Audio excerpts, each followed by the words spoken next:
I was checking inventory at my warehouse in Phoenix when my phone vibrated at 2:47 p.m. on a Tuesday that would change my life forever. After 15 years working as a distribution manager for a large retail chain, I had developed a habit of ignoring messages during work hours. But something about the timing of this message made me stop what I was doing. The message was from Jessica, my wife of 12 years.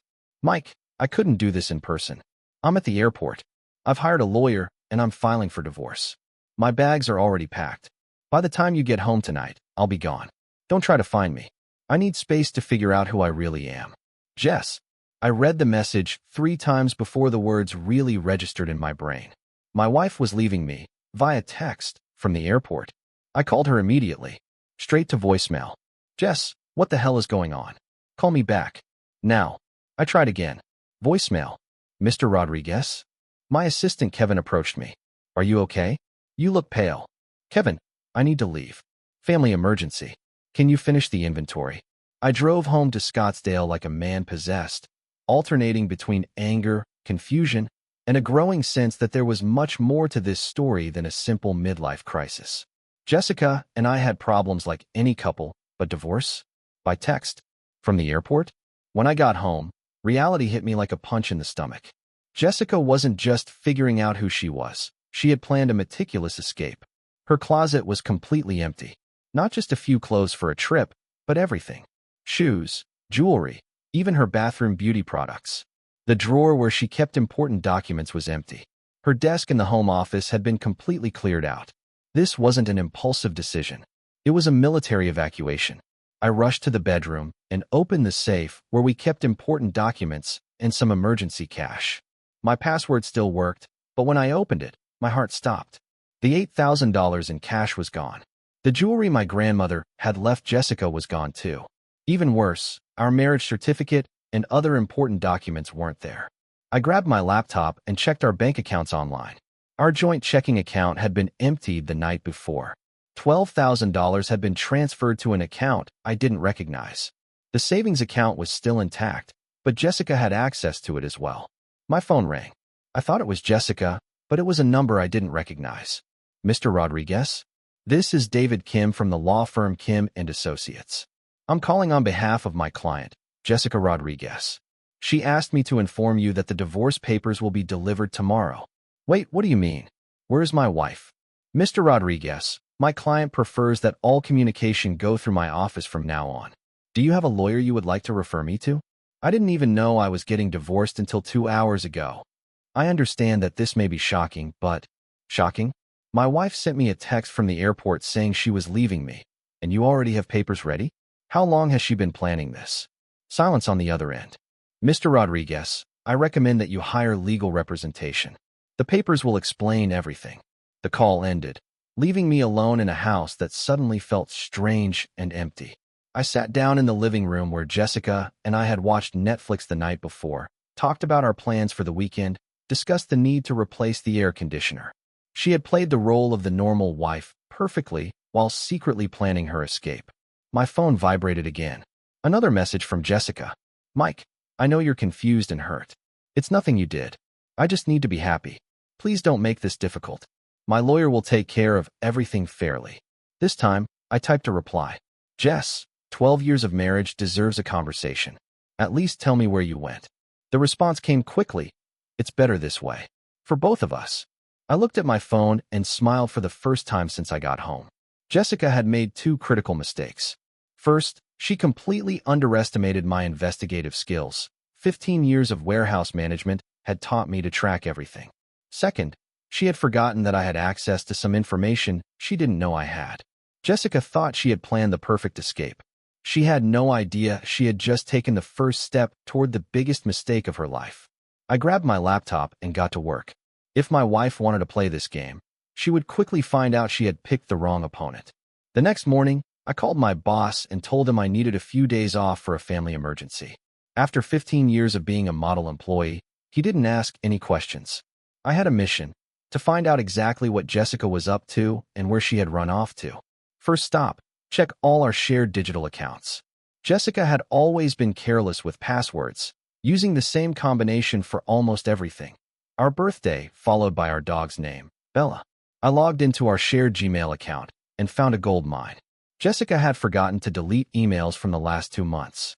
There were hotel reservation confirmations, conversations with her lawyer, and most importantly, emails from a moving company scheduling the pickup of her belongings while her husband was at work. Desert Moving Company, service confirmation for Tuesday, 2 p.m. to 4 p.m. destination, Las Vegas, Nevada. Las Vegas.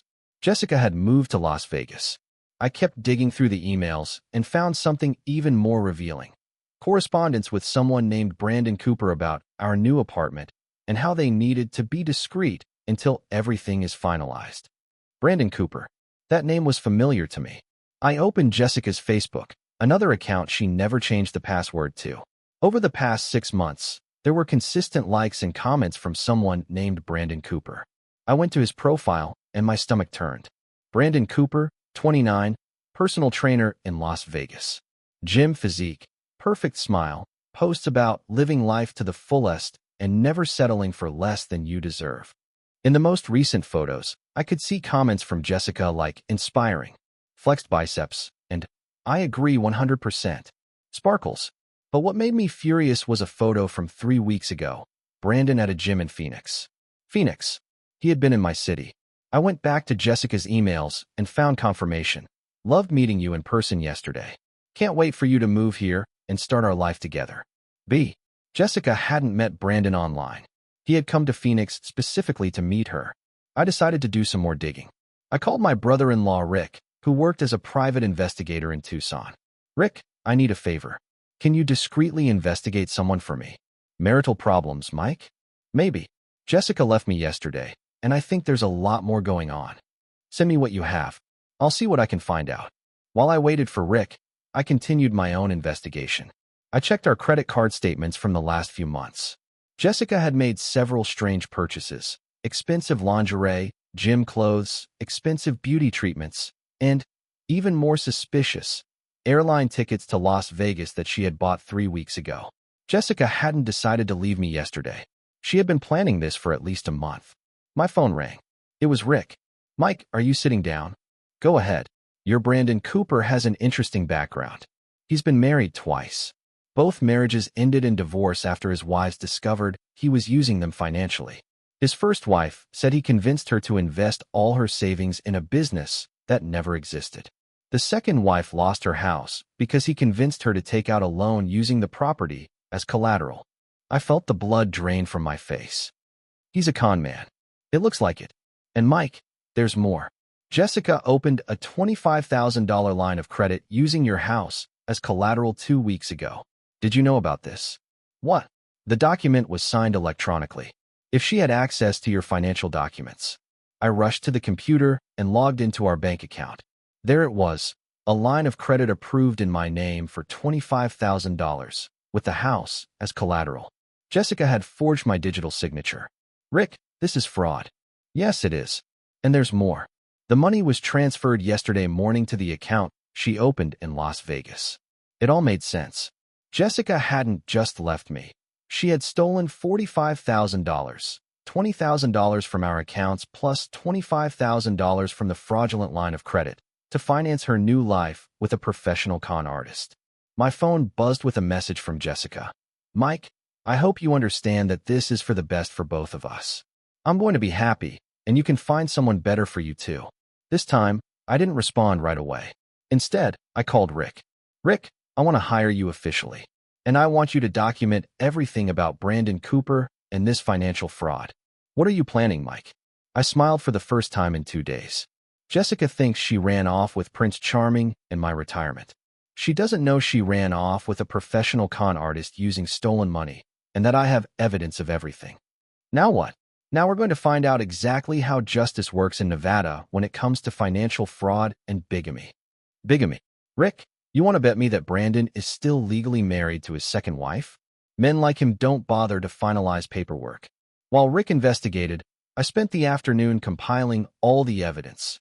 Emails, bank statements, forged documents, Brandon's history.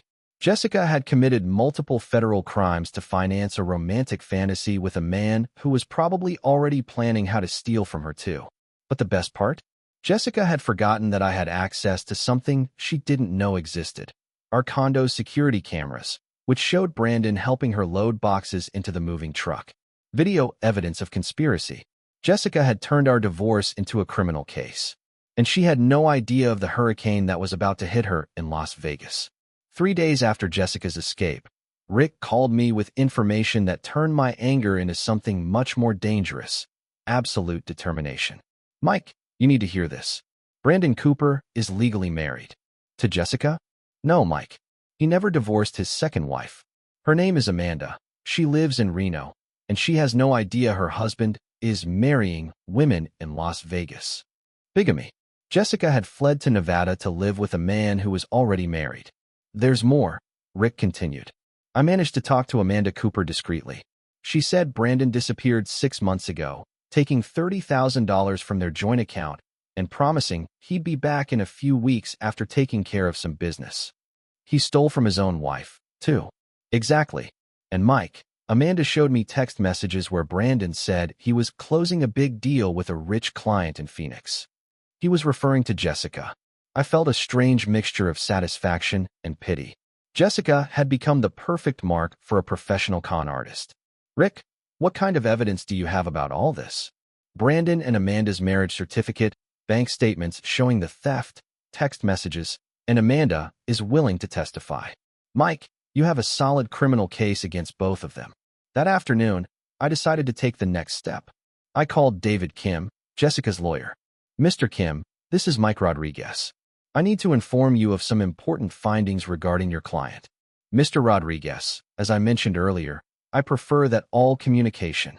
Mr. Kim, your client committed federal bank fraud using my signature to illegally obtain $25,000. She is also living with a man who is legally married to someone else. I thought you would want to know before proceeding with any paperwork. Long silence. Mr. Rodriguez, do you have evidence of these allegations? I have everything documented. Bank statements, forged documents, security videos, and witness statements. The question is, do you want to withdraw the divorce papers now? Or would you rather explain to the Nevada State Bar why you represented a client on the run from the law? I need to talk to my client. Good luck trying to contact her. I bet she's not answering your calls. I hung up and felt good for the first time in days. Jessica's lawyer was clearly worried, and for good reason. My phone rang immediately. It was Jessica. Mike, what did you say to my lawyer? He's talking about dropping the case. Hi, Jess. How's Las Vegas? Enjoying the apartment you rented with my stolen money. Mike, I didn't steal anything. That money is ours. Jessica, you forged my signature to get $25,000 using our house as collateral. That's federal fraud. You also emptied our accounts without my knowledge. That's theft.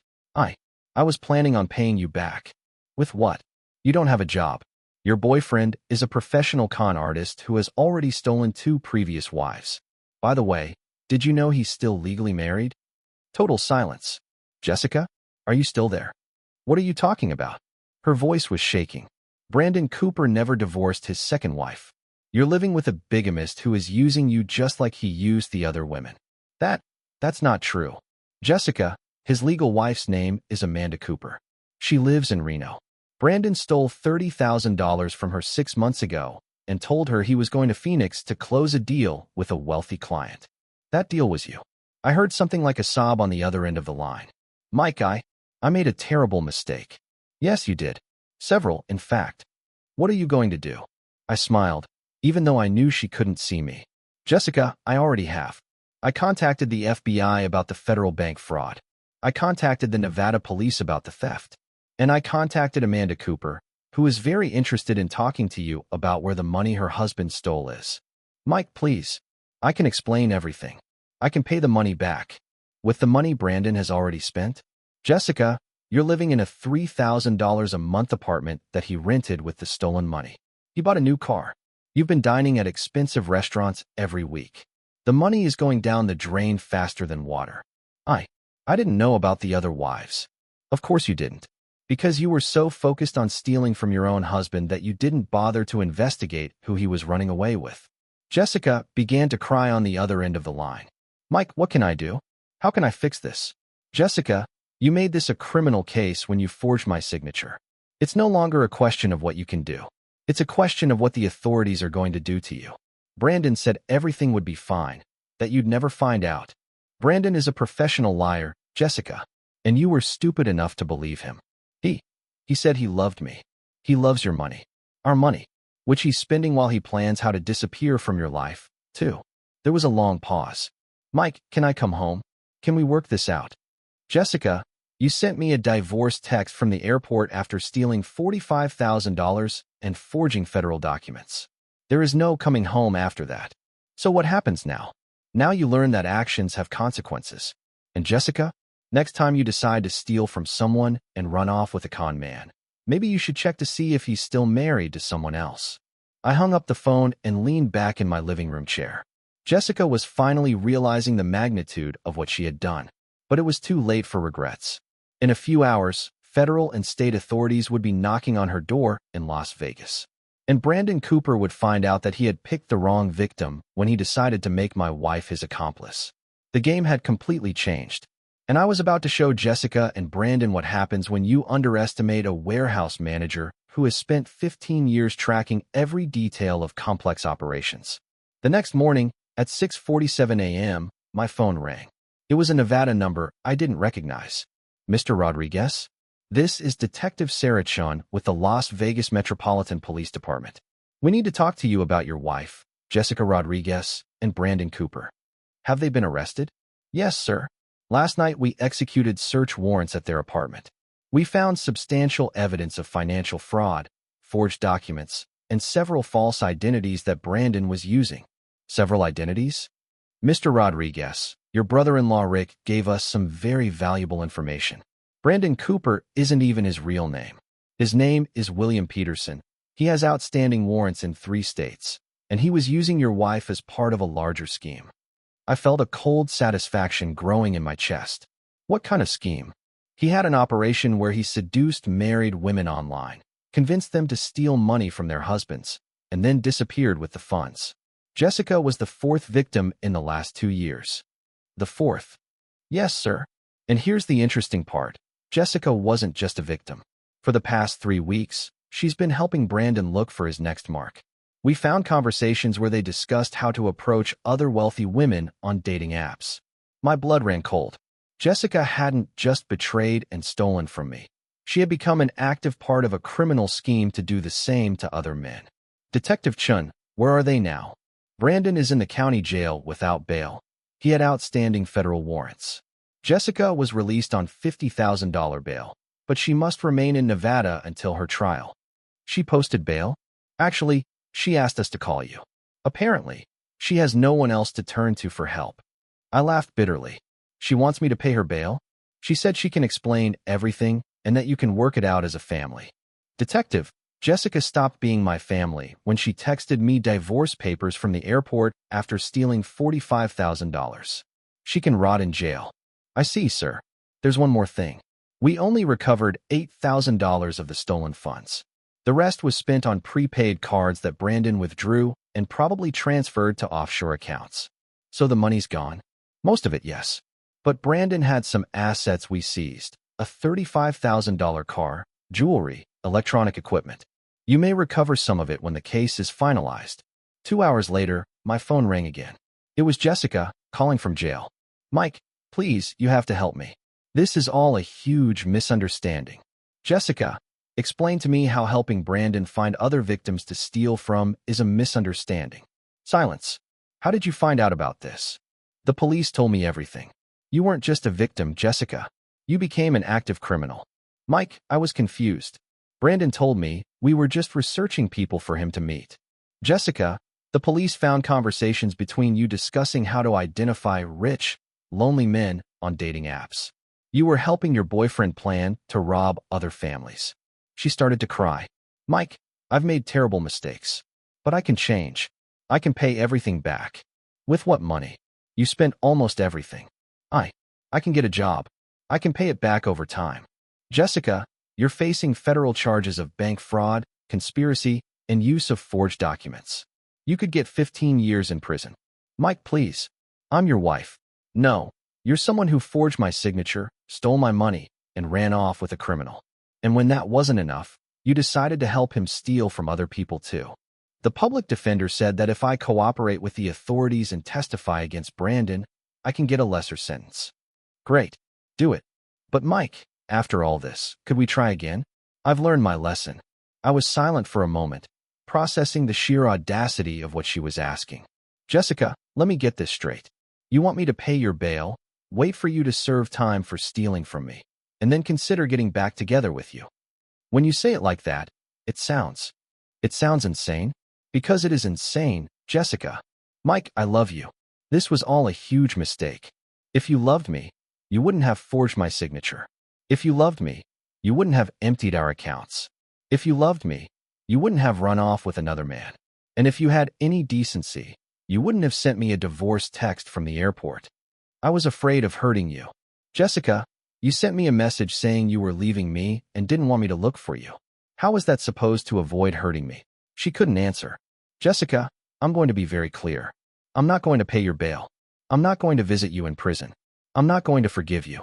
And when you get out of prison in a few years, I want you to understand one thing. I have completely rebuilt my life without you. Mike, please. You had a choice, Jessica. You could have talked to me about our marital problems. You could have suggested couples therapy. You could have asked for a civilized divorce. Instead, you chose to steal, lie, and run away with a criminal. Now you live with the consequences. What am I going to do when I get out of prison? That's not my problem anymore, Jessica. You made it your problem when you decided that stealing was easier than talking. I hung up the phone for the last time. 3 days later, I received a call from Detective Chun confirming that Jessica had accepted a deal with the district attorney. She would testify against Brandon/William in exchange for a reduced sentence of 3 years in prison and restitution of $20,000. Does she have the money for restitution? I asked. Not now, but it will be a debt that will follow her for the rest of her life. And Mr. Rodriguez? Brandon got 12 years with no possibility of parole. Turns out, on top of everything else, he had also been evading taxes for 5 years. Justice served. Jessica had traded 12 years of a stable marriage and a comfortable life in Phoenix for 3 years in a Nevada prison and a $20,000 debt she would never be able to pay off. And all because she thought it would be easier to steal than to talk. 2.5 years after the events that changed my life, I was sitting on the deck of my new home in Flagstaff, Arizona, watching the sun set over the mountains and reflecting on how things had completely changed. After the trial, I sold the house in Scottsdale, a place that held too many memories of Jessica, and moved to a smaller, quieter property in northern Arizona. With the money from the sale and the promotion I received at work, my boss was impressed with how I handled the legal case. I was able to retire early at age 44. Now I consulted for various logistics companies, worked only when I wanted to, and for the first time in decades, I had time for hobbies I had abandoned: hiking, photography, and even some cooking classes. More importantly, I met Sarah Mitchell 6 months ago. She was a high school teacher, divorced for 3 years, and had 2 adorable teenage daughters. Unlike Jessica, Sarah was direct, honest, and when we had our first serious argument, she sat down with me at the kitchen table and we talked about the problem until we worked it out. Conversation. Revolutionary concept. My phone rang, interrupting my thoughts. It was a Nevada number I recognized, the prison where Jessica was serving her sentence. Mike? It's Jessica. 2.5 years of silence. And now she was calling me 3 months before her scheduled release. Jessica, what do you want? Mike, I know I don't deserve it, but can I talk to you? In person? I'm getting out in 3 months, and I have nowhere to go. And what does that have to do with me? Mike, I've spent 2.5 years thinking about everything I did, about how I destroyed our life together, about how I hurt you. Her voice was different, more mature, broken. I wanted to ask you for forgiveness, and maybe talk about a second chance. Jessica, are you kidding me? Mike, prison changed me. I went to therapy. I found God. I realized I was a horrible person. But I can be different. I can be the wife you always deserved. I looked out the window at the mountains and smiled. Jessica, tell me something. Do you remember the last message you sent me before you were arrested? Mike, do you remember? Because I do. You said you couldn't do it in person, that you were at the airport, that you wanted a divorce, and that I shouldn't try to find you. You literally told me not to come after you. I was confused. I was being manipulated. Jessica, you helped Brandon find other victims. That wasn't manipulation. It was a conscious choice to become a criminal. Mike, people change. I've changed. Maybe you have changed, Jessica, but I've changed too. And one of the things I've learned is that when someone shows you who they really are, you have to believe them. What does that mean? It means you've shown me that you're capable of stealing from your own husband, forging documents, running away with a criminal, and then becoming an accomplice to other crimes. That's who you are when the going gets tough. But Mike, I'm a new person. Jessica, even if you were a completely new person, which I doubt, I'm a new person too. And this new version of me has no room for someone who betrayed me the way you did. You're with someone else. I am. With someone who solves problems by talking instead of stealing. Long silence. Mike, please. I have no one. My family abandoned me when they found out about the crimes. I have no money, nowhere to live. Jessica, you should have thought about that before you sent that message from the airport. Mike, I beg you. Jessica, I'm going to be very clear one last time. I don't want to see you. I don't want to talk to you. I don't want to know about your life. When you decided that stealing was easier than communicating, you chose a life without me. Mike, please. You're the only person who can help me. No, Jessica. I'm the last person who should help you. You burned that bridge when you decided I was a target instead of a partner. What am I going to do? I don't know, Jessica. But I know what I'm going to do. I'm going to hang up this phone, block this number, and continue living the amazing life I've built without you. Mike, wait. I hung up and immediately blocked the number. 10 minutes later, Sarah arrived with her daughters for the dinner we had planned. While the girls played in the backyard and Sarah prepared salad in the kitchen, I thought about the difference between the two women. Jessica had chosen to run away when our life became routine. Sarah chose to stay and work through the problems. Jessica had lied about where she was spending money. Sarah showed me every purchase she made, and we discussed our budget together. Jessica had forged documents to steal from me. Sarah insisted that we draw up a clear prenuptial agreement in case we decided to get married, to protect her daughter's inheritance. Are you okay? Sarah asked, noticing that I was quiet. Jessica called. She's getting out of prison in 3 months and wants a second chance. Sarah stopped cutting tomatoes. And you? I told her she burned that bridge 2.5 years ago. Sarah smiled and kissed me. Good. Because I kinda got used to you. That night, as Sarah and the girls slept at my house for the first time, I reflected on how Jessica was probably right about one thing. She had changed in prison. But I had changed too. And the new version of me understood that some betrayals are too big to forgive, especially when they were deliberate, calculated, and cruel. Jessica had chosen to send a divorce message from the airport instead of having a difficult conversation at home. That choice defined who she was as a person. And now she would have to live with the consequences of that choice for the rest of her life. 3 months later, I heard from Rick that Jessica had been released and moved into a subsidized apartment in Las Vegas, where she was working as a cashier at a supermarket for $12 an hour, trying to pay off the $20,000 she still owed in restitution. I, on the other hand, had proposed to Sarah the week before. She said yes, and we were planning a simple ceremony in the fall with her daughters as bridesmaids.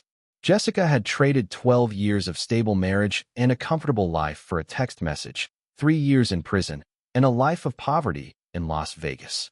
I had traded a cheating wife for a true partner. I definitely came out ahead in that trade. The message from the airport turned out to be the best thing Jessica ever did for me. It forced me to find out who she really was and gave me the chance to find someone who truly deserved my love and trust. Sometimes the biggest betrayals turn out to be the biggest blessings. Jessica taught me what kind of person I didn't want in my life. Sarah showed me the kind of person I should have always been looking for. And it all started with a simple text message from the airport that changed both of our lives forever.